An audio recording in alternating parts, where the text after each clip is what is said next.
Hello my dear student, welcome back to my YouTube channel. तो बच्चों, ये आज का हमारा सेशन ये बीएससी की फर्स्ट सेमेस्टर स्टूडेंट के लिए होने वाला है। ठीक है, तो जिसमें मैं उनको प्रीवियस वीडियो में एक यूनिट फिनिश किया, जिसमें हम बहुत सारे इंपॉर्टेंट एग्जाम्पल को लेकर अच्छे से उस यूनिट को हम इसलिए अच्छे से फिनिश किए क्योंकि वो आपके सेमेस्टर एग्जाम के लिए इम्पोर्टेंट तो है ही, और कंपटीशन एग्जाम कोई देने जाएंगे उसके लिए सबसे ज्यादा इम्पोर्टेंट है। ठीक है, तो आज का भी ये जो यूनिट होने वाला है, इससे बहुत सारे अंडरस्टैंडेबल क्वेश्चंस पूछे जाते हैं जिसको समझ के हमको आंसर देना होता है। जिसे बोलते हैं सूझबूझ के साथ आंसर देना। ठीक है, तो ये चीज इसमें पढ़ा जाएगा। ठीक है, तो आज का हमारा जो टॉपिक होगा, जो यूनिट होगा, वो पीरियाडिक प्रॉपर्टीज के लिए होगा। ठीक है, पीरियाडिक प्रॉपर्टीज पढ़ने जा रहे हैं हम लोग। ठीक है, तो वो सब पढ़ने से पहले हम किसकी पीरियाडिक प्रॉपर्टीज पढ़ने जा रहे हैं, क्या है जो हमको पढ़ना है। ठीक है, तो थोड़ा सा उसके बारे में हम बैकग्राउंड में जाएंगे और थोड़ा सा समझेंगे कि क्या पढ़ना है। ठीक है, तो चलिए हम समझते हैं। जैसा कि आपको दिख रहा होगा कि हमको अब पढ़ना है पीरियोडिक टेबल के बारे में। ठीक है ना, तो ये जो टेबल्स आपको दिखाई दे रहा है, ये टेबल जो है वो मेंडलीव साहब ने इसका पहले सबसे पहले नींव रखा था। सबसे पहले उन्होंने बताया था कब, 1867 में। मेंडलीव साहब कौन थे? एक रशियन केमिस्ट थे। ठीक है ना, वो रशियन केमिस्ट थे जो क्या किए थे, पीरियोडिक टेबल को अरेंजमेंट, जो पीरियोडिक टेबल है जिसमें एलिमेंट है उसका अरेंजमेंट बनाए थे। सॉरी, एलिमेंट का जो अरेंजमेंट किए थे। तब बच्चा जब अरेंजमेंट किए थे ना, कहानी सुन लो। जब जब जब वो अरेंजमेंट किए थे, तब वो ना बहुत सारे लोगों को, जितने भी साइंटिस्ट लोग थे, उनके बारे में कुछ एटॉमिक स्ट्रक्चर जो भी कुछ था, कुछ भी नहीं पता था उनको। ठीक है ना, कैसे क्या है। तो वो जितने भी एलिमेंट उसमें हमको पता थे, तो हमको नहीं, इनको जो पता थे उस टाइम, तो ये क्या किए थे, सबसे पहला जो पीरियोडिक टेबल इन्होंने बनाया था, आवर्त सारणी जिसे बोलते हो आप लोग हिंदी में, वो कैसे बनाया था बच्चा? वो एलिमेंट के एटॉमिक नंबर के अकॉर्डिंग बनाया था। ठीक है ना, उन्होंने एटॉमिक नंबर के अकॉर्डिंग सेट करके बता दिया कि चलिए अच्छा देखिए ये ऐसा है। ठीक है, फिर उसके बाद इसमें करेक्शन किया गया, जैसे मॉडर्न पीरियोडिक टेबल जो अभी आप देख रहे हो, ये मॉडर्न पीरियोडिक टेबल है। ठीक है ना, जैसे आधुनिक आवर्त सारणी कहा जाता है। तो मॉडर्न पीरियोडिक टेबल और ओल्ड पीरियोडिक टेबल जिसे बोले हो, जैसे आवर्त सारणी कहा जाता है, उसके बीच में डिफरेंसेस क्या है? उसके बीच में डिफरेंसेस यही है कि जो एटम उसमें, उस पुराने वाले आवर्त सारणी में क्या किए थे बच्चा, पुराने वाले आवर्त सारणी में जो एलिमेंट का हम अरेंजमेंट किए थे, वो अरेंजमेंट एटॉमिक मास के अकॉर्डिंग था। जो मॉडर्न पीरियोडिक टेबल है, इसमें जो अरेंजमेंट है वो एटॉमिक नंबर के अकॉर्डिंग होगा। ठीक है, तो जो एलिमेंट इसमें रखे गए हैं वो एटॉमिक नंबर के अकॉर्डिंग रखा गया, यही अंतर है। ठीक है, अब जो भी हम इसका फिजिकल और केमिकल प्रॉपर्टी जो भी पढ़ते हैं, वो उसके एटॉमिक नंबर के अकॉर्डिंग पढ़ते हैं। ठीक है, तो जिसका जिसका हम वो फिजिकल केमिकल प्रॉपर्टी पढ़ते हैं और हमको लगता है सेम है, उसे एक फैमिली में रखा गया, और जो नहीं है उसे दूसरे वाले फैमिली में रखा गया। कुछ तो एलिमेंट होगा जो अपने किसी फैमिली के साथ उसका जो भी उसका जो केमिकल फिजिकल प्रॉपर्टी है वो मैच करता होगा। तो ये कहानी है आवर्त सारणी की। ठीक है, तो आवर्त सारणी में ये बताया गया कि इधर जो देखो बच्चों, 1 2 3 4 5 6 7 7 पीरियड रखे गए थे, और कितने, 18 ग्रुप था। कितने पीरियड? 7 पीरियड। और ग्रुप कितना? 18। तो आप बोलोगे ये नीचे जो है वो कौन सी ग्रुप में आएगा? तो वो आएगा, ये 6 पीरियड का होता है। और कौन से पीरियड का होता है? ये 7th पीरियड का होता है। ठीक है, समझ में आया? ये यहाँ से आता है, कहाँ से? ये यहाँ से आता है, लेंथेनम से। ठीक है, और ये यहाँ से स्टार्ट होता है। ठीक है, इसीलिए बताया जाता है ना, जो 6th और 7th पीरियड के एलिमेंट्स हैं, जो पीरियड्स हैं, वो 32 एलिमेंट कंटेन करते हैं। इसमें 32, देखो इसमें क्या होगा बच्चा, आपको थोड़ा सा जनरली के लिए बता दें। जो पीरियड फर्स्ट है उसमें 2 इलेक्ट्रॉन होगा। चेंज कर दे कलर, दिखाई देगा, ये रख देते हैं। और जो ये वाला है उसमें कितना होगा बच्चा? 8 होगा। और ये वाला जो है उसमें कितना होगा? 8 होगा। इसमें कितना होगा? 18। इसमें कितना होगा? 80। इसमें 2 इलेक्ट्रॉन, इसमें 8 इलेक्ट्रॉन, इसमें 8 इलेक्ट्रॉन, इसमें 18, इसमें 18, इसमें 32 32। ठीक है ना, तो ये है थोड़ा सा ओवरऑल। फिर उसके बाद आपको बच्चा पता है ये किसको, किस ब्लॉक को बोलते हैं? एस ब्लॉक बोलते हैं। और इसको क्या बोलते हैं? डी ब्लॉक बोलते हैं। और इसको क्या बोलते हैं? पी ब्लॉक बोलते हैं। और इसको क्या बोलते हैं? एफ ब्लॉक बोलते हैं। अब आप कंफ्यूजन में, ये एफ ब्लॉक डी ब्लॉक कैसे आ गया? ठीक है, तो इसके लिए बताया गया कि जब किसी भी एलिमेंट का आप इलेक्ट्रॉनिक कॉन्फ़िगरेशन करो अकॉर्डिंग टू आबाहो हुंड पाउली जो भी नियम लगता है उसके अकॉर्डिंग आप करो, तो जो अंतिम इलेक्ट्रॉन है किस ब्लॉक में जा रहा है, जनरली एसपीडी आप किस ऑर्बिटल्स में जा रहे हैं, ठीक है ना, जिसे बोलते हैं सब सेल्स में जा रहे हैं, तो आप उसके अकॉर्डिंग उसको बोलते हो, जहां लास्ट वाला जाएगा इलेक्ट्रॉन उसके अकॉर्डिंग आप बोलोगे ये एस ब्लॉक का है, ये पी ब्लॉक का है, ये डी ब्लॉक का है और एफ ब्लॉक का है। ठीक है बच्चा लोग, इतना समझ में आया?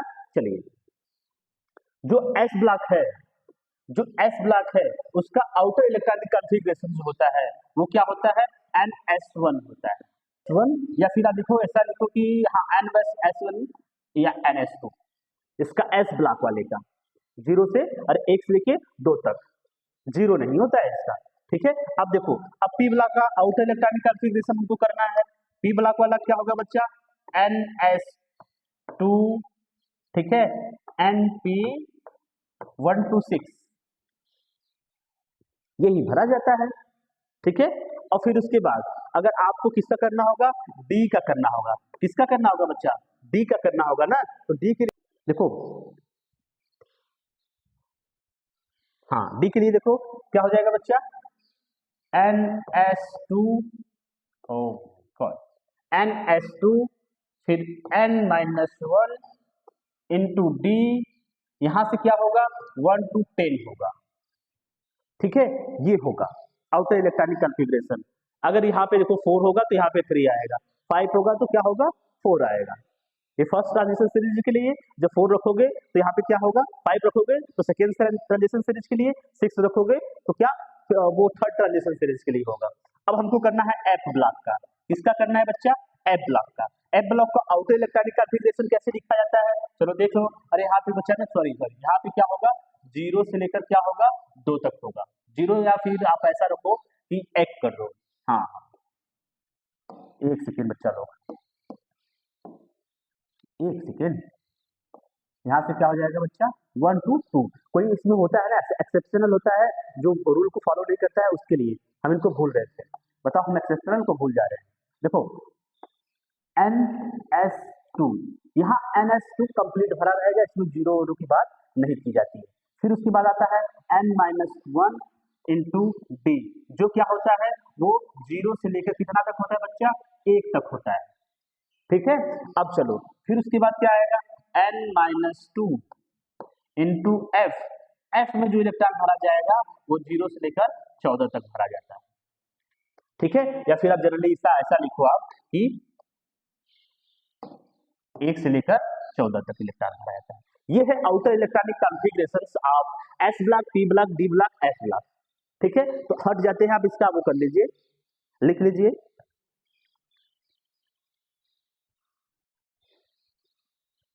हो गया बच्चा लोग, तो चलिए हमने अभी थोड़ा बहुत समझा कि जो पीरियोडिक टेबल पुराना वाला पीरियोडिक टेबल था वो एटॉमिक मास के अकॉर्डिंग था, नया वाला एटॉमिक टेबल था वो किससे था, एटॉमिक नंबर के हिसाब से था, और किस पीरियड में कितने इलेक्ट्रॉन है, पीरियड 2 में कितने इलेक्ट्रॉन है, 3 में, 4 में, 5 में, 6 में और 7 में कितने इलेक्ट्रॉन इसमें भरे गए हैं। ठीक है ना, और ये जो एस ब्लॉक वाला डॉट होता है वो 6 का होता है, 7 पीरियड का होता है, और जितने पीरियोडिक टेबल है वो कितने एसपीडीएफ 4 ऑर्बिटल से 4 ब्लॉक्स में डिवाइड किए गए according to their chemical properties and physical property. Okay, फिर उसके बाद हम जब इलेक्ट्रॉनिक कॉन्फ़िगरेशन करते हैं तो आउटर इलेक्ट्रॉनिक कॉन्फ़िगरेशन कुछ इस तरह से आता है, एन क्या है, पीरियोडिक नंबर है, ठीक है ना, पीरियड्स का नंबर है। ओके, चलिए अब हम समझते हैं अपने यूनिट को और स्टार्ट करते हैं एक सुंदर सा यूनिट जिसे हम बोलते हैं, क्या बोलते हैं, periodic properties of atoms. Atoms का पीरियोडिक प्रॉपर्टी हमको अब पढ़ना है, समझना है, देखना है। ठीक है, चलिए समझते हैं पीरियोडिक प्रॉपर्टीज होती क्या है। ठीक है, तो समझिए थोड़ा सा जो हम बताए थे, देखो 1867 में रशियन केमिस्ट मेंडलीव, कौन, Russian chemist Mendeleev construct a table, एक टेबल बनाते हैं of element called the periodic table, जैसे एलिमेंट का एक टेबल बनाते हैं जिसे पीरियोडिक टेबल कहा गया। In this table element are arranged in according to their atomic mass, सबसे पहले जो एटॉमिक मास के अकॉर्डिंग रखा गया था। At that time chemists knew nothing about the internal structure of an atom, किसी भी एटम की इंटरनल स्ट्रक्चर को जो उस समय रसायनज्ञ थे, केमिस्ट थे, वो सब नहीं जानते थे उस समय, तभी इसको इस जो पीरियोडिक टेबल उस समय मिला था, इसलिए उसको वैलिड माना गया था। क्योंकि किसी को कुछ पता होता था, अपोज करने वाला नहीं था। जैसे जैसे जानकारी होती है वैसे ना अपोज किया जाता है।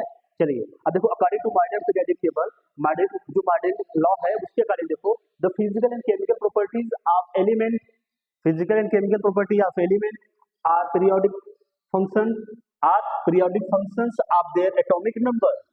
ठीक है ना, तो उसके किसके अकॉर्डिंग, किसके आवर्ती फलन होता है, तो आप बोलोगे किसके, परमाणु क्रमांक की। यही होता है ना, किसके अकॉर्डिंग रखा गया है, किसके अकॉर्डिंग उसकी जो स्टडी की जाती है, किसके जो फंक्शंस होते हैं किसके अकॉर्डिंग स्टडी की जाती है, एटॉमिक नंबर के अकॉर्डिंग। ये कौन सा वो है, वो इसे आप लॉन्ग फॉर्म पीरियोडिक टेबल भी कहा जाता है। ठीक है ना, दीर्घ आवर्त सारणी कहा जाता है हिंदी में।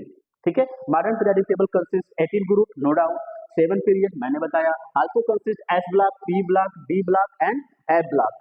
ठीक है ना, इन 2 एक्स्ट्रा रो, 2 नीचे जो रो बनाया गया उसमें। ठीक है, समझ में आया? हाँ, अब चलते हैं पीरियोडिक प्रॉपर्टीज को समझते हैं बेस्ट वे में कि पीरियोडिक प्रॉपर्टीज क्या होती है, जो पीरियोडिक प्रॉपर्टीज हमको बताती क्यों है, क्या हमको इसका स्टडी करते हैं। ठीक है ना, इसको प्रॉपर्ली समझते हैं। देखो, the physical the properties of element in a periodic table are those property that can be observe और मेजर। ये कैसी प्रॉपर्टी होती है जिसे जो ऑब्जर्व और मेजर करती है without changing the chemical nature of the element. Okay, the these properties generally show the periodic variation, periodic variation को दिखाता है, जिसमें आप एटॉमिक, जिसके atomic size, ionic size, metallic character, non metallic character, density, melting point, boiling point, फिर उसके बाद electrical conductivity, thermal conductivity, luster, luster मतलब साइंस होता है, malleability, ductility, hardness, state of matter, इतना सारा कुछ इस पीरियोडिक प्रॉपर्टी के अकॉर्डिंग जानते हैं। ठीक है ना, तो इंपॉर्टेंट तो पड़ता है बच्चा पढ़ना, पूछना तो पड़ेगा। जब पूछना तो पड़ेगा तो आपको बताना भी पड़ेगा एग्जाम में। अब जितना अच्छा बता लेंगे उतना आप लोग हाईलाइट हो जाएंगे। चलिए अब हमारा जो पहला ट्रेंड्स है उस ट्रेंड्स को पढ़ते हैं, एटॉमिक रेडियस। ठीक है बच्चा लोग, एटॉमिक रेडियस क्या होता है थोड़ा सा आप लोग लिखो एक सेकेंड। अब हम एटॉमिक रेडियस के बारे में समझेंगे, क्या होता है एटॉमिक रेडियस। रेडियस देखो बच्चा, रेडियस इन द सेंस बाहर वाला इलेक्ट्रॉन, एटॉम की बात कर रहे हैं। एटॉम में जो इलेक्ट्रॉन्स होते हैं, जो इलेक्ट्रॉन्स होते हैं वो कहाँ होते हैं बच्चा, न्यूक्लियस कहाँ होता है, और प्रोटॉन्स कहाँ होते हैं, न्यूट्रॉन्स कहाँ होते हैं। तो आपको जनरली जब छोटे बच्चे थे, आप एलकेजी में थे तभी ना, हाँ बोलो ना जोर से, हाँ एलकेजी में थे सर ना, तभी एक सर आए थे, वो बताए हमको कि जो न्यूक्लियस होता है बच्चा ना, गोला सा न्यूक्लियस होता है जिसमें प्लस होता है, प्रोटॉन्स होते हैं, और कौन होता है, न्यूट्रॉन होता है बच्चा लोग। और ये सब लोग जो चक्कर लगाते हैं चारों तरफ, चारों तरफ जो चक्कर लगाते हैं वो होते हैं, कौन होता है, इलेक्ट्रॉन, जादू होता है, जादू। क्योंकि एलकेजी में तो ऐसे पढ़ाया जाता है ना, ये जादू होता है। कौन है ये जादू, इलेक्ट्रॉन है। तो बोला जाता है बच्चा, जब तभी आपको बताया गया था, जब न्यूक्लियस से बाहर का जो इलेक्ट्रॉन है उसका डिस्टेंस मेजर करो, उसका डिस्टेंस मेजर करो, डिस्टेंस मेजर करने के बाद आप बता दो, वही होता है रेडियस। अगर अंग्रेजी में बोलना चाहोगे बच्चा, तो अगर टीचर सब अंग्रेजी में बताया होगा तो the minimum distance from the nucleus to the outermost shell of gaseous atom, किसी गैसियस एटम के बाहरी इलेक्ट्रॉन और न्यूक्लियस के बीच की दूरी को एटॉमिक रेडियस कहते हैं। ठीक है ना, यही बताया गया आपको ना। अब बच्चा कितना अच्छा लग रहा होगा, वाह कि हम अब तो मेजर कर लेंगे, एक इंची लेकर जाएंगे, टेप लेकर जाएंगे और उधर मेजर कर लेंगे कि हाँ इधर इधर इतना डिस्टेंस है, वो भी ऐसी बात है, इतना हम डिस्टेंस बता देंगे, बता देंगे ना। हाँ देखो बच्चा, आपको एटम देखे हो कभी एटम देखे हो कभी, आप बताओ। ठीक है, अब एटम को बताया जाता है, सुनो जरा, एटम को बताया जाता है जैसे आपको पूरा जो होल्स किसी भी रूम में बैठे होंगे, वो जो रूम होगा उसको मॉलिक्यूल्स बताया जाता है। ठीक है ना, अब मॉलिक्यूल्स जो होता है वो किससे मिलकर बना होता है, मतलब रूम किससे मिलकर बना होता है, आप बोलते हो ईंट से मिलकर बना होता है ना, ईंट को हम मान ले रहे हैं क्या है, एटम्स है। अब बच्चा बताओ, वो एटम, अभी तो आपको लग रहा होगा वाह इतना बड़ा एटम होता है। अब एटम जो होती है उसकी साइज बहुत इट्टू सा होता है, साइज होती है छोटी। अब बताओ जो दिख नहीं रहा है और उसका हम इंची और टेप लेकर कैसे मेजर करेंगे, तो प्रॉब्लम होती है एटॉमिक रेडियस पता करने में। ये तो थ्योरेटिकल जितना, the minimum distance between the nucleus and outermost shell of electron of the gaseous atom is known as atomic radius. So simple आप बोल सकते हो, हिंदी में ये भी बोलते हो ना, वो कम से कम दूरी कहाँ से? इलेक्ट्रॉन, जो बाहर वाला इलेक्ट्रॉन और न्यूक्लियस के बीच की दूरी को हम कहते हैं एटॉमिक रेडियस। लेकिन इतना इजीली हम बोल सकते हैं, और हमको तो एटम दिखता तो है नहीं, तो हम कैसे बता सकते हैं? तो चलिए हम समझते हैं इसके बारे में, एटॉमिक रेडियस के बारे में कैसे क्या होता है। तो क्या होता है? Minimum distance from nucleus to the outermost shell of electron is known as atomic radius. ठीक है, चलिए समझते हैं क्या रीजन है। सबसे ज्यादा दिक्कत का रीजन यही देता है। कौन देता है? यही देता है। चलिए समझते हैं इसके बारे में। The atomic radius is the distance between the nucleus and atom of an atom and the outermost shell of electron. Outermost shell का जो इलेक्ट्रॉन है और कौन है? न्यूक्लियस है, इनके बीच की दूरी को हम बोलते हैं atomic radiation. Radiation is radius. But जहां लगता है तहां टेंशन की बात आ जाती है। हम आपकी बात तो मानेंगे, बट फिर आप सोचोगे अरे यार ये क्या पूछने वाले हैं, क्या कंडीशन रखने वाले हैं। उसके बाद देखिए, बट एटॉमिक रेडियस और size of an atom is very complicated. Size या एटम्स का जो एटॉमिक रेडियस है बहुत कॉम्प्लिकेटेड होता है। As the size of an atom is approximately बताया गया 1.2 into 10 to power -8 is very small. बहुत छोटी सा है बच्चा, इतू सा है, छोटी सा है, तो उसका एटॉमिक रेडियस निकाल पाना प्रॉब्लम होता है ना। तो ये थ्योरेटिकल पोर्शन बताया जाता है। देखो क्या होगा, the determination of atomic radius, ये इंपॉर्टेंट है। Is can not be precise. Precise मतलब सही हम बता नहीं पाएंगे। For the estimating atomic radius, atomic size, estimating पता करने के लिए atomic size to know the distance between the atom in a combined state. तो हम क्या करते हैं? कंबाइंड स्टेट को लेते हैं कि हाँ ये कंबाइंड स्टेट लेंगे तो इसमें जो हमारा रेडियस होगा उसके अकॉर्डिंग हम निकाल सकते हैं। ठीक है ना। तो दो मॉलिक्यूल्स लिया जाएगा, मॉलिक्यूल्स में उसका जो न्यूक्लियस होता है उसके बीच का डिस्टेंस हम मेजर करके हम बताते हैं कि हाँ अच्छा ऐसे होगा। कैसे होगा बताते हैं। उसके देखो, जब भी आप डिफिनेशन लिखिएगा एक सुंदर सा ऐसा स्ट्रक्चर बनाइएगा। ये इलेक्ट्रॉन को सब नहीं, इलेक्ट्रॉन को घूमते हुए दिखाइएगा। तो इसका डिस्टेंस बताइएगा कि डिस्टेंस जो होता है वही क्या होता है? एटॉमिक रेडियस होता है। सुंदर सा फिगर बनाओगे ना आप, बनाना अच्छा सा। ये देखो इलेक्ट्रॉन है, इलेक्ट्रॉन घूम रहा है, वही वाला फिगर है। थोड़ा सा अच्छा दिखाने के चक्कर में हम बनाए हैं, आप विश्वास करिए। ये distance between the outermost shell of electron and the nucleus is known as atomic radius. अब मैटर तो ये क्रिएट हो गया है कि एटॉमिक रेडियस हम निकालोगे कैसे? एटॉमिक की रेडियस की जो किसी भी एटम का जो रेडियस है बहुत छोटी सा होता है। जब वो छोटा सा होता है ना बच्चा, तो उसका एटॉमिक रेडियस कैसे पता करोगे? तो यही कॉम्प्लिकेटेड मैटर फंसा हुआ है ना। तो फिर एक लोग आए हुए हैं तो वो बोल रहे हैं कि देखो किसी भी एटम का एटॉमिक रेडियस पता करना है तो किसी कंबाइंड मॉलिक्यूल का आप समझिए। दो मेथड ये बता रहे हैं, वैसे तो तीन मेथड बताएं लेकिन आपको दो मेथड समझना होगा। चलिए एक मेथड हम समझ ले रहे हैं किसके, कोई ऐसा molecule homo nuclear diatomic molecule. इसमें homo nuclear diatomic molecule, just like हम एग्जांपल के लिए लिए हैं क्या? Cl2। हम चलो Cl2 के लिया गया है। अब देखिए the distance between two atom when they are bounded together. अब दो एटम जब एक दूसरे के साथ बाउंडेड है तो उसका जो डिस्टेंस है by the single covalent bond is known as covalent radius. अब देखिए जो इस सिंगल कोवैलेंट बॉन्ड से कोई दो एटम अगर बाउंडेड है तो उस जो कोवैलेंट बॉन्ड है तो फिर उस रेडियस को हम बोलेंगे कोवैलेंट रेडियस। कौन सा रेडियस? Covalent radius. अब इंटरन्यूक्लियर डिस्टेंस आप ऐसा बनाइएगा, एक Cl यहाँ पे लिख दीजिएगा बच्चा, अगर मन करे तो अंदर लिख देना तो बाहर लिख देना। ठीक है, दो Cl यहाँ पे कंबाइंड हुआ है, इनके बीच की जो डिस्टेंस है इंटरन्यूक्लियर डिस्टेंस बोला जा रहा है। ठीक है, अब इसी के अकॉर्डिंग हम पता करेंगे, अच्छा हाँ इनका डिस्टेंस ये होता है। चलिए देखिए, अगर हमको एक Cl पे पता करना होगा तो आप आइए पहले एक्सपेरिमेंटल डेटा कितना बताता है। It is 1/2 of the distance between the centre of nuclei two similar atom bonded in the molecule. अगर देखो दो सिमिलर एटम बॉन्डेड मॉलिक्यूल में है तो इनका अगर हाफ कर दोगे तो एटम का इसे किसी एक का निकल कर आएगा। ठीक है, ये जो डिस्टेंस है इसका डिस्टेंस हाफ कर दोगे तो ये जो इधर देखो इनके बीच का जो डिस्टेंस है वही आएगा एक Cl के लिए, और इनके बीच का जो डिस्टेंस है वही आएगा एक Cl के लिए।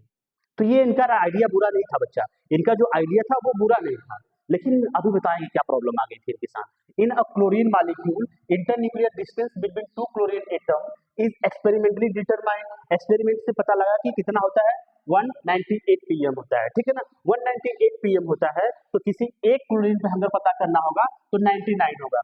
क्या होगा? 190 198 अपॉन 2 कर देंगे तो 99। तो किसी एक क्लोरीन का जो रेडियस निकल के आ रहा है यहाँ पर वो कितना आ रहा है, 99 इनका आ रहा है, 99 इनका आ रहा है। टोटल जब हम एक्सपेरिमेंटल में डेटा किए तो हमारा जो टोटल रेडियस था, इंटरन्यूक्लियर डिस्टेंस था, वो कितना था, 98 था। ठीक है, तो आइडिया इनका भी बुरा नहीं था, लेकिन अब समझिए एक चीज हम आपको समझा दे रहे हैं। देखिए कार्बन कार्बन जो डिस्टेंस होता है डायमंड में वो कितना होता है, 154 होता है। ठीक है, कोवैलेंट रेडियस ऑफ कार्बन, तो उसका जो कार्बन का कोवैलेंट रेडियस होगा तो 1/2 करेंगे तो 77 pm आएगा। लेकिन अब देखो यहाँ का जो देखो the distance between carbon and chlorine, अगर हमको CCl में पता करना होगा, किसमें पता करना होगा, CCl कार्बन टेट्राक्लोराइड में कार्बन और Cl का, तो कार्बन में कितना होता है बच्चा, 77, और Cl में कितना होता है, 99। तो दोनों को हम जब जोड़ लेंगे तो हम इसमें बता सकते हैं किसमें, CCl4 में कि इसका एटॉमिक रेडियस कितना होगा। समझ में आया आपको, कहाँ चले गए हम, हाँ बता रहे हैं सेकेंड। देखो अभी तो आपको रेडियस पता लगा किसका, Cl का, जब Cl का रेडियस पता लगा आप वहां पे लिखिए। फिर कार्बन कार्बन का जो एक्सपेरिमेंटल डेटा निकाला गया किसमें, डायमंड में, वो क्या था, 154 pm था। अगर हम कार्बन का निकाल रहे हैं radius according to this rule तो हमारा कितना आ जा रहा है, 77 pm आ जा रहा है। तो अगर हमको जरूरत पड़ेगी किसका निकालने का, CCl4 का, ठीक है ना, तो कार्बन का तो हमको पता है कितना है, 77, क्लोरीन का हमको पता है कितना है, 99, तो हम कार्बन और क्लोरीन का भी निकाल सकते हैं ना। तो यही चीज हुआ, लेकिन जो मैथड्स 1 है ना बच्चा, ये केवल उसके लिए अप्लाई होगा जहां पर सिंगल बॉन्ड होगा, और जहां पर सिंगल बॉन्ड नहीं होगा तो उसके लिए अप्लाई नहीं होगा। एटॉमिक रेडियस डिटरमाइन करने के लिए क्वेश्चंस आते हैं, इसलिए हम इसमें फोकस कर रहे हैं, समझिएगा। अब समझिए मैथड टू हमको क्या बताता है, अब यही बताता है जो वहां पे कमी निकल कर आई थी। क्या कमी निकल कर आई थी बच्चा, ये बताएगा कि आइए हम आपको ये ऐसा डिटर्मिनेशन सिखाते हैं जिसके बीच में ऐसे एटम्स का सिखाते हैं जिसके बीच में डबल बॉन्ड या ट्रिपल बॉन्ड प्रेजेंट हो। ठीक है ना, तो एग्जांपल के लिए किया है, अगर डबल बॉन्ड प्रेजेंट हो NNOO, तो देखिए from the above method we cannot estimate the radius of those atom which have multiple bond, और ऐसे एटम का हम रेडियस नहीं निकाल पाएंगे जो क्या होता हो, द मल्टीपल बॉन्ड होता है। अब देखिए जो मल्टीपल बॉन्ड्स होते हैं वो लेजर होते हैं, क्या होते हैं, कम होते हैं, किससे, सिंगल बॉन्ड की कंपैरिजन में। तो जो रेडियस सिंगल बॉन्ड का जो रेडियस आएगा और जो मल्टीपल बॉन्ड्स का रेडियस आएगा वो क्या होगा, मल्टीपल बॉन्ड का कम होगा। अब समझिए हमको करना है कि in this case, in such case if covalent bond of nitrogen is to be determined, then consider another compound in which nitrogen is bonded for the single bond like CH3। अभी बोल रहे हैं कि अगर हमको नाइट्रोजन का पता करना होगा तो हम सबसे पहले आप चलो वही पुराना नियम लगाओ कि कहाँ नाइट्रोजन सिंगल बॉन्ड से बॉन्डेड है, तो कंपाउंड लिया गया कि हाँ इसमें नाइट्रोजन सिंगल बॉन्ड से बॉन्डेड है, तो अब इसमें से निकाला जाएगा इन दिस रूल। अब देखो एक्सपेरिमेंटल डेटा जो बताता है वो कितना है, 147 कार्बन और नाइट्रोजन का। जब कार्बन और नाइट्रोजन को 1.47 बताया गया तो क्या रेडियस ऑफ कार्बन और रेडियस ऑफ नाइट्रोजन, ठीक है, एक्सपेरिमेंटल डेटा, तो रेडियस ऑफ उसका कार्बन को हमको पता है, नाइट्रोजन का निकलना है तो नाइट्रोजन का निकल गया। तो हम ये बता दे रहे हैं कि जब आपको नाइट्रोजन का निकालना होगा तो आप किसको पकड़ोगे बच्चा, आप ऐसे कंपाउंड को पकड़ोगे जहां पे वो क्या है, सिंगल बॉन्डेड है। ठीक है, तो वहां से आप निकाल कर इसको निकाल लेंगे। ठीक है, ये एक्सपेरिमेंट डेटा है। ठीक है, कंपाउंड ओवरऑल मॉलिक्यूल का, फिर हमको पता है इसका कार्बन का पता है, नाइट्रोजन का हमको निकालना है, ओवरऑल पता है, तो ये कार्बन वाले से क्या करिएगा, इसमें से माइनस कर दीजिएगा, आपको आर्यन निकल जाएगा। मतलब रेडियस ऑफ नाइट्रोजन कितना निकल के आ रहा है, 0.77 एंगस्ट्रॉम में दिया है, वो क्या में था, PM में था। ठीक है, चलिए अब हमको पढ़ना है ट्रेंड्स मतलब क्या होता है, क्या होगा जब हम हिंदी बोले तो हिंदी सुनो, क्या होगा जब किसी आवर्त सारणी में हम ऊपर से नीचे आ रहे हैं तो उसका एटॉमिक रेडियस क्या होगा। फिर दूसरा क्वेश्चन पूछा जाता है, क्या होगा जब हम आवर्त सारणी में लेफ्ट टू राइट मतलब बाएं से दाएं जाएंगे तो एटॉमिक रेडियस क्या होगा। इन सिंपल लाइन देख लो कि ऊपर से जब नीचे जाया जाएगा, टॉप टू बॉटम यहां से यहां जाया जाएगा तो एटॉमिक रेडियस इंक्रीज करेगा। ग्रुप में एटॉमिक रेडियस बढ़ता है, क्यों बढ़ता है, सिंपल लाइन उसमें ऐड कर देना कि जो सेल्स होते हैं, सेल्स बढ़ते हैं इसीलिए एटॉमिक रेडियस बढ़ता है। मैंने एक शॉर्ट वीडियो प्रोवाइड कराया है जिसमें जाके आप देखिएगा, मैं इसको क्लिक कर रहा हूं तो देखिए इसका जो एटॉमिक रेडियस होगा वो छोटा ऐसे बड़ा बड़ा होता चले जा रहा है, वो कंटिन्यूअस मूवी में दिखाया गया है। और इसमें देखिए मैं इसको क्लिक किया हूं तो वो दिखा रहा है अच्छे से, आप इसको देख लेना एक बार तो समझ में आएगा। एटम के नंबर के साथ साथ परमाणु क्रमांक के साथ साथ वो क्या हो रहा है, क्या हो रहा है, सेल्स भी बढ़ रहे हैं। लेकिन जब हम लेफ्ट टू राइट जाते हैं तो सेल्स नहीं बढ़ते हैं, ठीक है ना, इलेक्ट्रॉन सेम सब सेल्स में जाते हैं। इसके वजह से वहां पे इफेक्टिव न्यूक्लियर चार्ज बढ़ जाता है, जिसकी वजह से वो क्या हो जाता है, रेडियस घट जाती है। ठीक है, चलिए हम इसको प्रॉपर्ली समझाते हैं। पहले हमारा जो वेरिएशन वाला है उसको समझते हैं प्रॉपर्ली। देखिए, अक्रॉस द पीरियड हमको चलना है, पहला किसमें, पीरियड में चलना है। तो देखिए, decreases on moving from left to right, बाएं से दाएं जाने पर एटॉमिक रेडियस घटती है। एटॉमिक रेडियस क्या हो रहा है, घटती है, किसमें, पीरियोडिक टेबल में। देखिए, एटॉमिक रेडियस और covalent radius radii decreases within a period, period में ये क्या होता है, घटते हैं। The principal quantum number of outer electrons remains same all across the period. अब हम जब यहाँ से यहाँ जा रहे हैं तो इसका जो क्या बच्चा, अब देखो इसका जो प्रिंसिपल क्वांटम नंबर है वो चेंज नहीं हो रहा है, चेंज होगा नहीं, चेंज हो रहा है। जिसका देखो अभी Li का जो बड़ा होता है, फिर उसके बाद सब लोग सेम होता जाता है, इसका न इलेक्ट्रॉन बढ़ते हैं, लेकिन वो जो प्रिंसिपल क्वांटम नंबर है, ठीक है ना, जो सेल्स बोला जाएगा वो सेल्स नहीं बढ़ता है। इसके वजह से जो रेडियस है वो रेडियस कम हो जाता है। अब देखिए क्या रीजन है, each incoming electron enter into the same valence shell, that's why effective nuclear charge increases. Effective nuclear charge ये क्या हो रहा है, इंक्रीज कर रहा है। जब ये इंक्रीज करेगा एटॉमिक रेडियस क्या करेगा बच्चा, आप बोलना एटॉमिक रेडियस डिक्रीज करेगा। एटॉमिक इफेक्टिव न्यूक्लियर चार्ज कब इंक्रीज कर रहा है, तो आप बोलना इफेक्टिव न्यूक्लियर चार्ज तब इंक्रीज करेगा जब एटॉमिक नंबर बढ़ रहा है, लेकिन सेल्स क्या हो रहे हैं, सेल्स नहीं बढ़ रहे हैं, सेल्स क्या हो रहे हैं, नहीं बढ़ रहे हैं। इसके वजह से ऐसा हो रहा है। ठीक है, चलिए अब थोड़ा सा आपको यहाँ पर आपको रूट लर्निंग करनी होगी, कुछ याद करने का कोशिश करना होगा ताकि आपको समझ में आएगा। देखो हमारा जो फर्स्ट पीरियड है उसमें हाइड्रोजन है और क्या है, हाइड्रोजन है यहाँ पे हीलियम है। हाइड्रोजन का एटॉमिक नंबर ज्यादा होता है, हीलियम का कम होता है। अब यहाँ पे देखो जो फर्स्ट है सबका एटॉमिक नंबर एज थोड़ा सा आपको याद करनी होगी और इसको देना होता है एग्जाम में, ये चाहिए होता है आपको, ड्रा करना होगा, वहां दिखाना होगा, इसका सिंपल वो दिखाना होगा। जैसे देखो एल होता है 152, बेरिलियम का होता है 1112, ठीक है 112, फिर उसके बाद 85 77 70 73 72 70, लास्ट में क्या हो गया, कम हो गया। अब यहाँ पर देखो ये भी धीरे धीरे धीरे क्या हो जा रहा है, कम हो जा रहा है। यहाँ पर देखो ये भी धीरे धीरे धीरे धीरे कम हो जा रहा है। तो आप एक काम करो ना कि स्टार्टिंग का डेटा याद कर लो, याद तो करना होगा, मेहनत तो आपको करनी होगी। स्टार्टिंग का डेटा याद कर लो और लास्ट का डेटा प्रैक्टिस कर लो, 2-3 बार समझ में आ जाएगा। वो कॉन्सेप्ट क्लियर करो, स्टार्टिंग का डेटा याद कर लो, लास्ट का, उसके बीच में आप वैल्यू रख दो, कोई भी वैल्यू ऐसे जनरली रखते चले जाओ कि 112 तक यहाँ पर आ जाना। ठीक है, तो ऐसा आप इसको तैयार कर लीजिए। ठीक है, अब एग्जाम्पल देख लीजिए बच्चे, आपको एग्जाम्पल दिखा दे कि देखिए हमारे पास क्या है, Mg है। ठीक है, तो हमारे पास Mg है और क्या है, एल्यूमिनियम है। इसका जब हम ओल्ड वाले से करेंगे, जैसे K2 2 8 2, ये किस में आ रहा है, एम सेल में आ रहा है, ये किस में आ रहा है, एम सेल में आ रहा है। ठीक है ना, जब तक 8 इलेक्ट्रॉन होगा तब तक एम सेल में जाएंगे ना, तो इसमें क्या होगा, इलेक्ट्रॉन बढ़ रहा है लेकिन सेल्स नहीं बढ़ेगा, सेल एम ही रहेगा। तो इसी की वजह से देखो नंबर ऑफ इलेक्ट्रॉन कितना हो गया, 12, नंबर ऑफ इलेक्ट्रॉन कितना हो गया, 12, नंबर ऑफ प्रोटॉन कितना है, 13, नंबर ऑफ प्रोटॉन कितना है, 13। ठीक है, नहीं नंबर ऑफ प्रोटॉन इसमें कितना होगा, नंबर ऑफ प्रोटॉन 12 होगा, यहाँ पे कितना होगा 13, यहाँ पे 13, यहाँ पे नंबर ऑफ प्रोटॉन कितना होगा 12, यहाँ पे 13, यहाँ पे 13। ठीक है, क्योंकि देखो नंबर ऑफ इलेक्ट्रॉन्स जो होते हैं और वो प्रोटॉन्स दोनों होते हैं, दोनों इक्वल होते हैं। जब एटॉमिक नंबर 13 है तो 13 ही होगा ना, इसमें मिस्टेक हुआ है। ठीक है, तो आप बना लिए ना, बना लेना आप इसको। डाउन द ग्रुप जाने पे हमारा क्या होगा बच्चा, हमारा कुछ नहीं होने वाला है। डाउन द ग्रुप जाने पर जाना है इनका किसमें, एटॉमिक रेडियस में। एटॉमिक रेडियस में अब डाउन टू ग्रुप जाने पे क्या होगा उसको समझ सकते हैं। ठीक है, अब तर्क लगाओ बच्चा, ऊपर से नीचे आ रहा है, सेल्स भी बढ़ रहा है ना, सेल्स बढ़ेगा तो इफेक्टिव न्यूक्लियर चार्ज, देखो जनरली आपको ट्रेंड बता दें, इसको पकड़े रहो, इफेक्टिव न्यूक्लियर चार्ज इसको पकड़े रहो।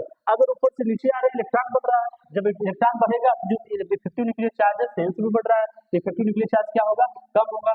जब इफेक्टिव न्यूक्लियर चार्ज होगा कम होगा तो रेडियस जो होगा एटॉमिक रेडियस होगा वो क्या होगा, बढ़ेगा बच्चा।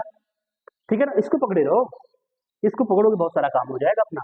देखो atomic radius increases on going down the group in the periodic table. Periodic table में जैसे हम ऊपर से नीचे आएंगे, ऊपर से नीचे जाना है हमको बच्चा। सब लोग नीचे से ऊपर जाता है, तुम नीचे से ऊपर आओ, ठीक है, ऊपर से नीचे आओ। हाँ, down the group atomic radius increase कर रहा है। एटॉमिक रेडियस क्या कर रहा है, इंक्रीज कर रहा है। कब कर रहा है, जब जब जब एटॉमिक नंबर भी बढ़ रहा है और सेल्स भी बढ़ रहे हैं, तभी ना बढ़ रहा है। और इफेक्टिव न्यूक्लियर चार्ज भी क्या हो रहा है, कम हो रहा है। जब इफेक्टिव न्यूक्लियर चार्ज कम होगा तो मैटर वही होगा ना। देखो as we move in periodic table with increase in atomic number the principal quantum number also increase। तो principal quantum number क्या होगा, बढ़ेगा, मतलब n का मान बढ़ेगा। ऑब्वियस सी बात है, ऊपर से नीचे आने पे n का मान बढ़ता है। एंड न्यू सेल एडेड, नया सेल क्या होगा, ऐड होगा with each element while going down। जैसे जैसे हम ऊपर से नीचे आएंगे तो हर एक एलिमेंट में n का मान बढ़ेगा, सेल्स बढ़ेंगे, साइज बढ़ेगी, इफेक्टिव न्यूक्लियर चार्ज घटेगा। ऐसा रखो आप। देखो अब देखो थोड़ा सा ये बताना है कि कैसे एक्सप्लेन करना है थोड़ा सा ना। देखो on moving down a group, जैसे हम ग्रुप में डाउन मूव करते हैं, a new electron shells is added, नया सेल्स ऐड होगा इस सक्सेसिव एलिमेंट। जैसे जैसे सक्सेसिव मतलब जैसे जैसे अगला एलिमेंट में हम जाएंगे उसमें क्या होगा, उसमें होगा कि जो प्रिंसिपल क्वांटम नंबर है n का मान बढ़ेगा, सेल्स ऐड होंगे तो इफेक्टिव न्यूक्लियर चार्ज कम होगा। देखिए Li में 2 सेल्स है, Na में 3 सेल्स है और इसमें कितने हैं, 4 सेल्स। कैसे करोगे, आपको होमवर्क दिया जा रहा है Li, Na और K का इलेक्ट्रॉनिक कॉन्फ़िगरेशन करो। इलेक्ट्रॉनिक कॉन्फ़िगरेशन करो तो आपको क्लियरली समझ में आ जाएगा कैसे सेल्स बढ़ रहे हैं। ठीक है ना। जनरली अगर हमको बताना होगा हाइड्रोजन लिथियम, मतलब इसका क्या हो जाएगा 2s1, आउटर इलेक्ट्रॉनिक कॉन्फ़िगरेशन लिख रहे हैं, किसका हो जाएगा, Li का 2s1 हो जाएगा और सोडियम में कितना हो जाएगा 3s1, पोटेशियम का 4s1। तो सब में सेल्स बढ़ रहे हैं, number of principal quantum number बढ़ रहा है ना, प्रिंसिपल क्वांटम नंबर बढ़ेगा तो साइज बढ़ेगी। ठीक है, एक्सप्लेनेशन जरूरी है इसका। शिल्डिंग इफेक्ट क्या होगा, शिल्डिंग इफेक्ट, स्क्रीनिंग इफेक्ट जिसे बोला जाता है। अब देखो बच्चा साइज बढ़ रही है, अब देखो इनर सेल इलेक्ट्रॉन शील्ड, ठीक है, inner cell electron shield the outer electron from the attraction of nucleus. Nucleus के अट्रैक्शन से आउटर इलेक्ट्रॉन को शील्ड करेगा। जब आउटर इलेक्ट्रॉन को शील्ड करेगा तब क्या होगा, the reduce the effective nuclear charge, वो न्यूक्लियर चार्ज को कम करेगा। जब न्यूक्लियर चार्ज को कम करेगा तो रेडियस क्या हो जाएगी, बढ़ जाएगी। यही मैटर है ना, तो रेडियस क्या होगा, बढ़ जाएगा। Result due to increase the distance and shielding बढ़ने की वजह से और डिस्टेंस बढ़ने की वजह से the attraction between the nucleus and the valence shell of electron decreases, तो वो क्या होगा, घटेगा। Hence the atomic radius increases. जब देखो आपको देखो शील्डिंग इफेक्ट, आप बोलो इसको, शील्डिंग इफेक्ट क्या हो रहा है बच्चा, बढ़ रहा है। जब शील्डिंग इफेक्ट बढ़ जाएगा तो आपको इफेक्टिव न्यूक्लियर चार्ज जो होगा वो क्या होगा, घटेगा। जब इफेक्टिव न्यूक्लियर चार्ज घट रहा है, जब इफेक्टिव न्यूक्लियर चार्ज घटेगा तो रेडियस क्या होगा, एटॉमिक रेडियस क्या होगा, बढ़ेगा।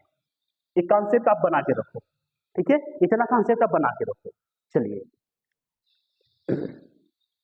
अब कुछ स्पेशल ट्रेंड्स दिखाया जाता है। ट्रेंड्स इन द सेंस कुछ ऐसे लोग होते हैं जो रूल को फॉलो नहीं करते, जैसे ट्रांजिशन स्टेज में कुछ ऐसे हैं जिसकी लगभग एटॉमिक रेडियस सेम रहने वाली है। एटॉमिक रेडियस डिक्लेयर स्लाइटली, तो धीरे धीरे एटॉमिक रेडियस क्या होता है, घटता है, लेकिन and then become almost constant. कुछ समय के बाद क्या होता है, कांस्टेंट हो जाता है। कब, जब हम लेफ्ट टू राइट जा रहे हैं, कब, इसमें ट्रांजिशन मेटल में।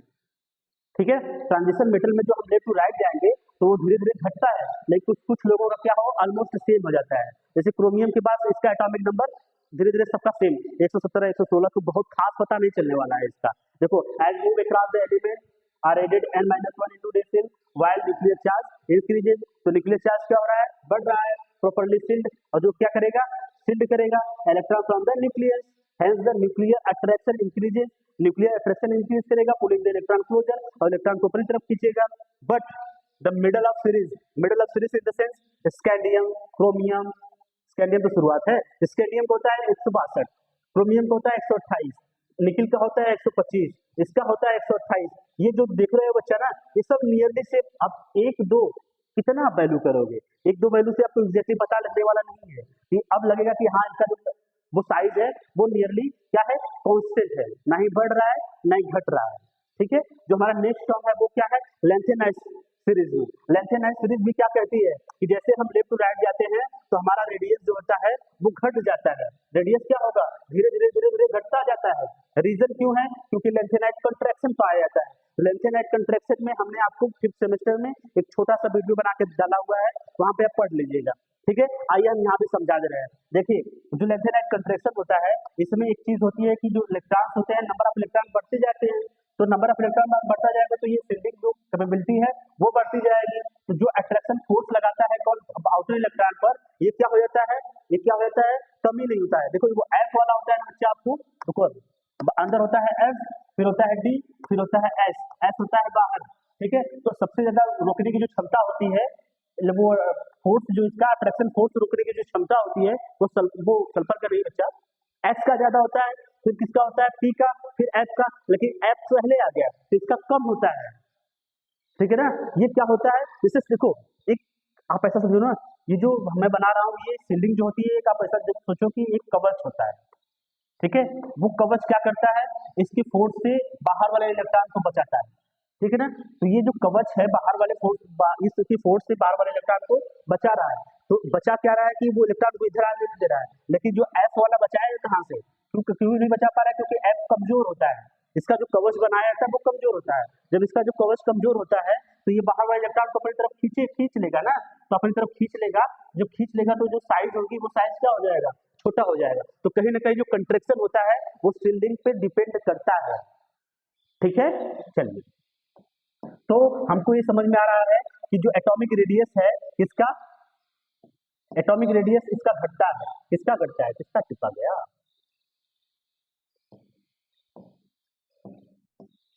हाँ, एटॉमिक रेडियस क्या होता है, लेंथेनाइड में, तो लेंथेनाइड सीरीज में लेफ्ट टू राइट जाने पे एटॉमिक रेडियस घट रहा है, कमजोर मतलब डिक्रीज हो रहा है।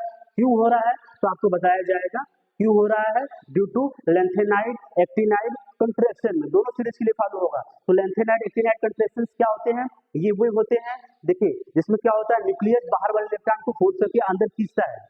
ठीक है ना, तो बीच में जो इलेक्ट्रॉन्स होते हैं वो क्या करते हैं, शील्ड करते हैं या बचाते हैं, कि जो उसके फोर्स को बाहर वाले इलेक्ट्रॉन्स को बचाते हैं। लेकिन जो एफ वाला होता है उसकी जो कवच होती है वो कमजोर होता है, तो वो बचा नहीं पाता है। तो बाहर वाला इलेक्ट्रॉन ये खींच लेगा, बाहर वाला इलेक्ट्रॉन खींच लेगा, जिससे क्या हो जाएगा, वो संकुचन आ जाता है, जिसे बोलते हैं कंट्रैक्शन, लेंथेनाइड कंट्रैक्शन। जो साइज क्या हो जाएगी, छोटी हो जाएगी। ठीक है ना, लेंथेनाइड और एक्टिनाइड में दोनों ही लेना है। ओके, इसलिए जो साइज होती है, देखो स्टार्टिंग में साइज 182 होता है और बाद में क्या है, ल्यूटेरियम का 172 हो जाता है, तो ये घट गया है। 89 में भी सेम कहानी है, यहाँ से यहाँ जाने पे वो क्या बोलते हैं, इसका रेडियस वो क्या हो जा रहा है, कम होता जा रहा है।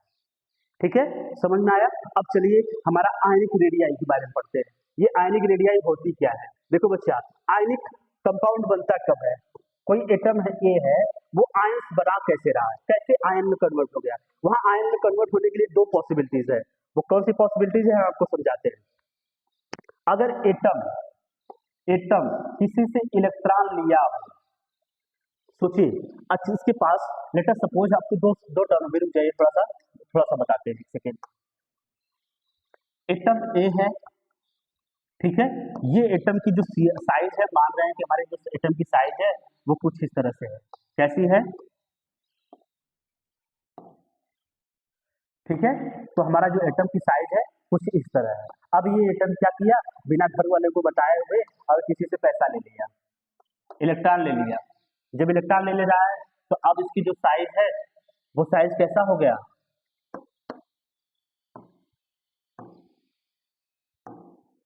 अब एक इलेक्ट्रॉन के लिए इन्होंने साइज बढ़ा दिया, तो आपको लग रहा है अरे वाह ये तो साइज बढ़ गया, हाँ अब साइज बढ़ गया, हमको भी पता है, अरे वाह।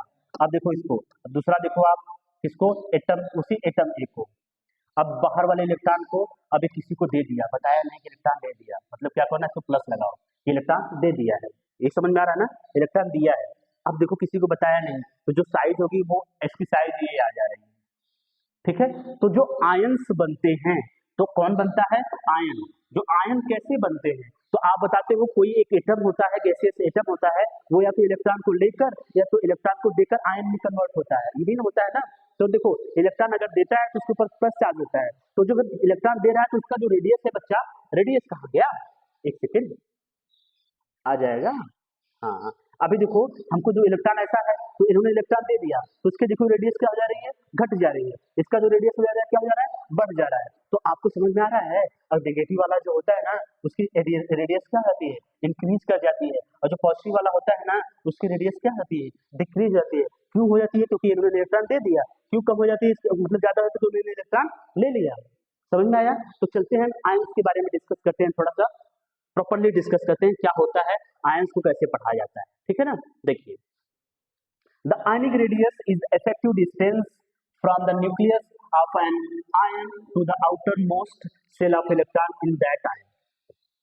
पता नहीं क्या बोल दिया, देखो the atomic ionic radius is the effective distance. Ionic radius क्या है, इफेक्टिव डिस्टेंस है, कहां से, from the nucleus of an ion, ion से और न्यूक्लियस के बीच की दूरी को सिंपली ये ना बोल दो, जो इलेक्ट्रॉन आप बोल रहे हो यहाँ पे बोलो आयंस, आयंस आउटर आयंस जो होते हैं वो, और जो न्यूक्लियस है उनके बीच के डिस्टेंस को हम क्या बोलते हैं, आयनिक रेडियाई बोलते हैं। ठीक है, तो देखो explain when the an atom loss or gain electron it form ion. अभी क्या बनाता है, आयन। अब देखो इट साइज चेंज, और इसकी साइज क्या हो जाएगी, चेंज हो जाएगी। The ionic radius tells how the large how small ion become compare to parent atom. Parent atom जैसे जस्ट लाइक पैरेंट एटम का आपको एग्जांपल लिया गया है ना, हाँ एग्जांपल लिया गया है। कैटायनिक रेडियस क्या होता है, दो रेडियस हमको पढ़ना है, कैटायनिक क्या होना है, एनायनिक। ठीक है, cationic when atom loss the electron, जब एटम क्या करता है, लॉस करता है तो कैटायन बनाता है जिसके ऊपर बोलते हैं प्लस चार्ज होता है। ठीक है, अब समझिए रेडियस डिक्रीजेस, रेडियस क्या होगा, घटेगा, because the nuclear attraction on remaining electron increases. अब देखो जब इलेक्ट्रॉन बाहर हो गया, जब इलेक्ट्रॉन बाहर हो गया, आउटर इलेक्ट्रॉन बाहर हो गया, तो जो रेडियस है वो क्या होगा, घट जाएगा, थोड़ा सा रेडियस कम हो जाएगा ना, क्योंकि वो सेल्स के साथ बाहर हो गए होंगे। जब उसमें इलेक्ट्रॉन है तो सेल फालतू रखे क्या मतलब है उसका, ऐसा समझो बस आप। ठीक है ना, ज्यादा डीपली का मतलब यही कहना है कि वो जो इलेक्ट्रॉन इफेक्टिव निकले चार्ज बढ़ जाएगा तो इलेक्ट्रॉन को अपनी तरफ खींच लेगा, बाहर इलेक्ट्रॉन को अपनी तरफ थोड़ा खींचेगा, थोड़ा सा खींचेगा, ज्यादा नहीं, थोड़ा सा खींचेगा, जो रेडियस में होगा थोड़ा माइनस से चेंज हो जाएगा। ठीक है ना, तो जो पैरेंट एटम है सोडियम, सोडियम आयन रेडियस हुआ तो इसकी रेडियस है वो सोडियम से कम होगा। जस्ट लाइक आपको पैरेंट एटम सोडियम है और क्या है, Na+ है। अब Na+ कब बना, जब इलेक्ट्रॉन को इन्होंने दिया है तो तब बना है ना, तो आप बोलोगे इसका रेडियस थोड़ा सा कम हो जाएगा। ठीक है, देखो why the radius of cation is smaller than parent atom. क्यों होता है समझिए, क्यों होता है, क्योंकि आप बोल लेना ना इफेक्टिव न्यूक्लियर चार्ज क्या हो जा रहा है, बढ़ जा रहा है, तो वो साइज क्या हो जा रही है, छोटी हो जा रही है। देखिए देखो लॉस ऑफ इलेक्ट्रॉन, इलेक्ट्रॉन का लॉस कर रहा है। A cation is form when an atom loss or one or more electron. जब एक कैटायन तभी बनता है जब कोई एटम एक या एक से अधिक इलेक्ट्रॉन को लॉस करता है। ठीक है ना, लॉस करेगा साइज छोटी हो जाएगी। व्हेन इलेक्ट्रॉन और लॉस द आउटरमोस्ट शेल में B completely removed and reducing the size of ion।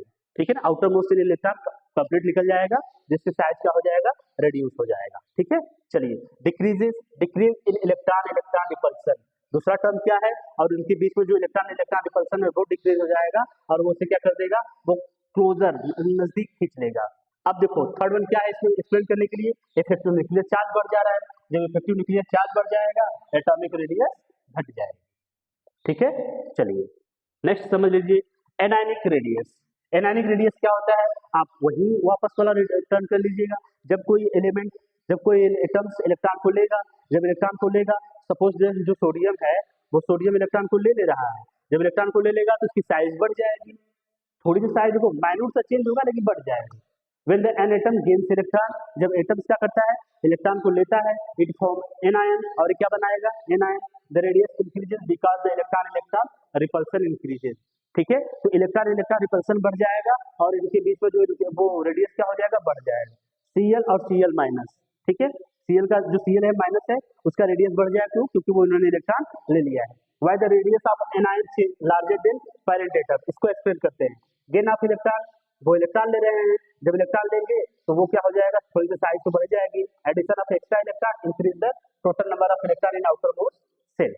ज्यादा इलेक्ट्रॉन मतलब एक इलेक्ट्रॉन ले लेंगे तो जो टोटल नंबर ऑफ इलेक्ट्रॉन हो जाएगा वो बढ़ जाएगा। जब टोटल नंबर ऑफ इलेक्ट्रॉन बढ़ जाएगा तो साइज क्या हो जाएगी, बढ़ जाएगी। Increase in electron repulsion, repulsion बढ़ जा रहा है। ठीक है ना, अब कहा गया रिपल्सन बढ़ जाएगा तो एटम को दूर कर देगा। Decrease in effective nuclear charge, जब मैंने बताया ना आप उसको पकड़ के रखो, इफेक्टिव न्यूक्लियर चार्ज क्या हो रहा है, डिक्रीज हो रहा है, एटॉमिक रेडियस क्या होगा, इंक्रीज होगा। ठीक है, so the attractive force of for atom decreases, atomic radius increases. ठीक है, अब देखिए, अब नेक्स्ट हमको समझना है, बहुत इंपॉर्टेंट होता है, वेरी इंपॉर्टेंट होता है, आइसो इलेक्ट्रॉनिक आयंस। आइसो मतलब समान, इलेक्ट्रॉन्स आयन, कुछ ऐसे आयंस होंगे जिसमें इलेक्ट्रॉनों की संख्या क्या होगी, समान होगी। बस यही डिफिनेशन होता है, डिफिनेशन सेम सिंपल सा होता है। Isoelectronic ion are ions, okay, that have same number of electron and the same electronic configuration but different nuclear charge। Nuclear charge क्या होगा, अलग होगा, number of electron, number of electronic configuration क्या होगा, same होने वाला है। ठीक है, जैसे कुछ में एग्जांपल लिया गया है, आप देखो यहाँ पे एग्जांपल लिया गया, आयंस लिख देना आप, एन पे कितना नेगेटिव होता है, 2, ऑक्सीजन पे 1, ऑक्सीजन पे 2, एन पर 3, ऑक्सीजन पर 2, और इस पे 1, और इस पे प्लस, इस पे प्लस, इस पे प्लस। अब देखिए इसमें एटॉमिक नंबर कितना होता है, 7, कितना इलेक्ट्रॉन लिया है, 3, तो कितना हो जाएगा, 10। अब यहाँ पे देखो एटॉमिक नंबर होता है 8, कितना इलेक्ट्रॉन लिया है, 2, कितना हो जाएगा, 2, 10 हो जाएगा। क्लोरीन में 1 इलेक्ट्रॉन ऐड हो जाएगा, तो क्या हो जाएगा, 10, और यहाँ पर सोडियम है, 1 इलेक्ट्रॉन लॉस हो जाएगा, तो कितना हो जाएगा, 10। Mg है, 2 इलेक्ट्रॉन लॉस हो जाएगा, 10, और एल्यूमिनियम है, 3 इलेक्ट्रॉन लॉस होगा, सॉरी लॉस होगा, तो क्या हो जाएगा, 10। ठीक है, समझ में आया। तो इसमें क्या समझना है, नंबर ऑफ इलेक्ट्रॉन सबका सेम रखना है, प्लस आपको एक सीरीज बनानी होगी, उसमें nitrogen, oxygen, fluorine, sodium, magnesium, aluminium लिखना होगा, सबका चार्ज लिखना होगा, सबका चार्ज आप लिख देंगे, एटॉमिक नंबर लिख लेंगे, तो क्या ले रहा है, इलेक्ट्रॉन ले रहा है कि दे रहा है, उसमें ऐड करने के बाद नंबर ऑफ इलेक्ट्रॉन सबका कर देना सेम। ठीक है ना, आइसो इलेक्ट्रॉनिक आयंस बोला जाता है। अक्रॉस द पीरियड, अब हम जब पीरियड में जाएंगे कहाँ, लेफ्ट टू राइट जाने पर आयनिक साइज क्या होगा, आयनिक साइज क्या होगा, बढ़ेगा घटेगा, तो देखो आयनिक साइज डिक्रीजेस, जो एटॉमिक रेडियस फॉलो करेगा वो ये भी ट्रेंड फॉलो करेगा। ठीक है, तो लेफ्ट टू राइट जाने पे एटॉमिक आयनिक रेडियस क्या हो जा रहा है, वो घट जा रहा है। ठीक है, और चलिए डाउन द ग्रुप जाने पर क्या होगा बच्चा, आप ये भी बता देना, डाउन द ग्रुप जाने पर न्यू सेल्स ऐड होगा, तो आयनिक साइज भी क्या हो जाएगी, बढ़ जाएगी। ठीक है, वैन डर वाल्स रेडियस समझना है, वैन डर वाल्स रेडियस क्या कहता है, the van der Waals radius is the half of distance between the nuclei of 2 adjacent non bonded atom that are held together by the chem. अब देखो कोई non bonded atom है, वो bonded atom नहीं बात कर रहे हैं, ये ऐसे एटम्स कर रहे हैं जो बॉन्डेड नहीं है। दो एटम अगर एक दूसरे के साथ the chemical force, van der Waals force के साथ जुड़े हुए हैं, ऐसे हम बोलेंगे क्या, देखो इसका हाफ कर देंगे ना तो हमको रेडियस निकल के चला आएगा। ठीक है, the van der Waals radius is the half of the distance between the nuclei of 2 adjacent, adjacent मतलब पास पास वाले की, या फिर non bonded atom that are held together by the weak van der Waals force, जो अगर weak van der Waals force से अटैच होगा, अब उसका जो हमको अगर रेडियस निकालना होगा तो हम उसे बोलेंगे वैन डर वाल्स रेडियस, और इसका हाफ कर देंगे तो हमको वैन डर वाल्स रेडियस मिल जाएगा। ठीक है ना, चलिए समझ में आया। तो एटॉमिक रेडियस और आयनिक रेडियस जो हमने पढ़ा उसका एप्लीकेशन क्या है उसको देख लेते हैं। ठीक है, इसका एप्लीकेशन देख लेते हैं, क्यों हम इसको पढ़ते हैं। डिटरमाइन द मेटालिक कैरेक्टर, जो हम देखो S1 वाला है वो मेटल एटम्स होती है, सभी मेटल्स होते हैं, ऊपर से नीचे जाने मेटालिक कैरेक्टर बढ़ जाता है। Help to predict bond length, और उसका बॉन्ड लेंथ प्रेडिक्ट करने के लिए एटॉमिक रेडियस हम लोग पढ़े हैं। एक्सप्लेन द पीरियोडिक टेबल, जैसे आयनाइजेशन एनर्जी अभी आगे आएगा, रिएक्टिविटी बताने के लिए, फिर उसके बाद identify the type of bonds, जो लिथियम होता है वो बहुत ज्यादा रिएक्टिव होता है, ठीक है ना, कंपेरिजन टू पोटेशियम, फिर उसके कंपेरिजन में। ठीक है, आयनिक रेडियस एप्लीकेशन, ये bond strength, lattice energy, solubility, crystal geometry, isoelectric point, physical property. अब जो भी आपको समझ में आएगा इसमें से अच्छे से लिख लीजिएगा। एप्लीकेशन लिखना होता है कि हम क्यों पढ़े, ठीक है ना, तो एटॉमिक रेडियस आप क्यों पढ़े उसका एप्लीकेशन आप लिख लीजिएगा, प्रॉपर्ली दिखा दीजिएगा कि हाँ मेटालिक कैरेक्टर को जानने के लिए, हाँ बॉन्ड लेंथ को जानने के लिए, पीरियोडिक टेबल को समझने के लिए, रिएक्टिविटी को समझने के लिए, और टाइप ऑफ बॉन्ड्स कैसा होगा, आयनिक होगा, कोवैलेंट होगा, इसको समझने के लिए हम आयनिक एटॉमिक रेडियस हमने पीरियोडिक टेबल में पढ़ा। ठीक है ना, ये टोटल था किसके बारे में, एटॉमिक रेडियस के बारे में। ठीक है, इसको आप लोग पढ़िएगा, समझिएगा और एग्जाम में ऐसे ही शो करिएगा। सेक्शन बी का या सेक्शन सी का इंपॉर्टेंट क्वेश्चन है, ठीक है ना। नेक्स्ट वीडियो मिल रहे हैं, वहाँ आयोनाइजेशन एनर्जी को समझाएंगे। तो हमारे पास टाइम तो बचा हुआ है लेकिन हम प्रॉपर्ली समझाने की कोशिश करेंगे, ठीक है ना। नेक्स्ट वीडियो मिलते हैं वहाँ पर। Thank you so much.